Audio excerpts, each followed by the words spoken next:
So hello aspirant મિત્રો, મારા તમને સમાચાર મળી ગયા હશે કે જે ઓફિશિયલ ટ્વીટ થઈ ગઈ છે 14,000 સમથિંગ 650 PSIની ભરતી થવાની છે. હર્ષ સંઘવી આપણા નાયબ મુખ્યમંત્રી સાહેબે બી પર વિડીયોના માધ્યમથી જણાવ્યું કે જે હાલ ભરતી પેન્ડિંગ છે પણ નવી ભરતી ચાલુ વર્ષમાં કરવાની છે. શું છે, ઘણા બધા સ્ટુડન્ટો છે જે મૂંઝાયા છે, નોકરી પર જાય છે, એ નોકરી છોડી દેવી કેમ કરવું, તૈયારીમાં ઉતરી પડવું, તો એનું ક્યારથી ફોર્મ ભરાશે એ માહિતીનું કન્ફર્મેશન થઈ જાય, ફોર્મ ભરવાના શરૂ થઈ જાય, રનિંગની ડેટ નક્કી થઈ જાય, મંથ નક્કી થઈ જાય, ત્યાં સુધી તમે ધીરજ રાખો.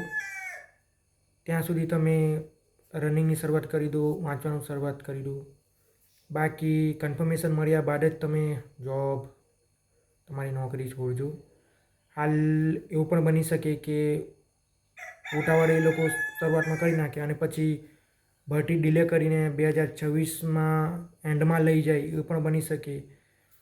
2-3 મંથમાં ઉતાવળ કરીને જાન્યુઆરી ફેબ્રુઆરીમાં રનિંગ લઈ લે, એવું પણ બની શકે. આ તો મારા મંતવ્ય પ્રમાણે સંભાવના હું વ્યક્ત કરું છું.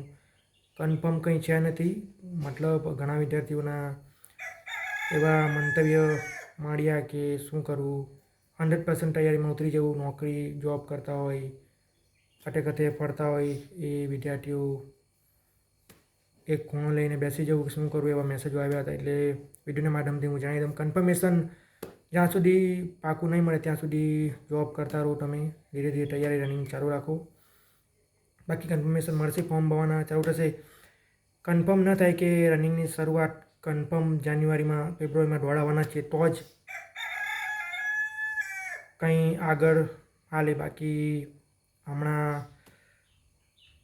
ધીરજ રાખજો, જોબ છોડી ના દેતા, નહીં તો અઘરું પડી જશે. આ બધી વ્યક્તિનું ધ્યાન રાખજો. અને મિત્રો, એક બીજી વાત કે તૈયારી કરતા રહો.